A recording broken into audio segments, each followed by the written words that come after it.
Le palais de la Constitution de Libreville abrite la première rencontre des femmes africaines juges, en présence du président de la République, chef de l'État, son Excellence Ali Bongo Ondimba. De nombreuses femmes, présidentes et juges des juridictions africaines, ont fait le déplacement de la capitale gabonaise pour cette première rencontre des femmes africaines juges organisée conjointement par la Conférence des juridictions constitutionnelles africaines et la Cour constitutionnelle de la République gabonaise, avec le soutien du PNUD, de l'ONUDC et de l'ONU Femmes. Le président de la Cour constitutionnelle de la République gabonaise, hôte de l'événement, a à cette occasion prononcé son allocution de bienvenue. Madame le vice-président de la République, Monsieur le Premier ministre et les membres du gouvernement, Mesdames et Messieurs les présidents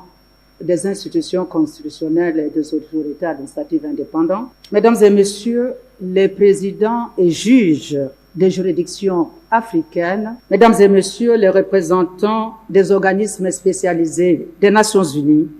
distingués invités, Mesdames et Messieurs, Monsieur le Président de la République, c'est pour nous, juges africains, un grand honneur de vous avoir parmi nous à l'occasion de la tenue à Libreville de la première rencontre des femmes africaines juges. Votre présence témoigne en emploi doté de l'intérêt que vous accordez à la promotion, à la protection et à l'effectivité des droits de la femme en général et de la femme gabonaise en particulier. En effet, Monsieur le Président de la République, vous avez fait des droits de la femme l'une de vos priorités, au point de décréter une décennie pour la femme gabonaise, qui se traduit par une législation abondante et variée dans la garantie et la protection de nombreux droits reconnus aux femmes. Dans le même ordre d'idées, vos efforts constants, conjugués à ceux inlassables de la première dame du Gabon, Madame Sylvia Bongo Ondimba, ont conduit au vote d'une résolution des Nations Unies instituant la Journée internationale de la veuve. Tous ces efforts, Monsieur le Président de la République, font de vous un leader en matière de promotion et de protection des droits fondamentaux de la femme. C'est donc à juste titre que vous avez reçu récemment de l'ONU Femmes la distinction I4CHI. C'est le lieu de vous exprimer, Monsieur le Président de la République, nous, femmes africaines, toute notre gratitude et nos sincères remerciements. Mesdames et Messieurs les présidents et juges des juridictions africaines, très chers collègues, c'est avec un grand et réel plaisir qu'il m'est choix,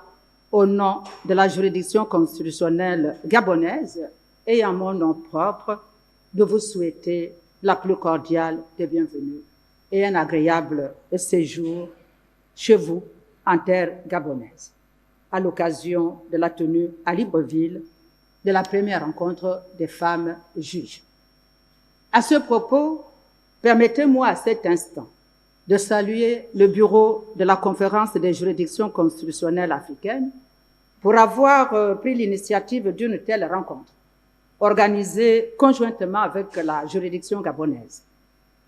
en partenariat avec le programme des Nations Unies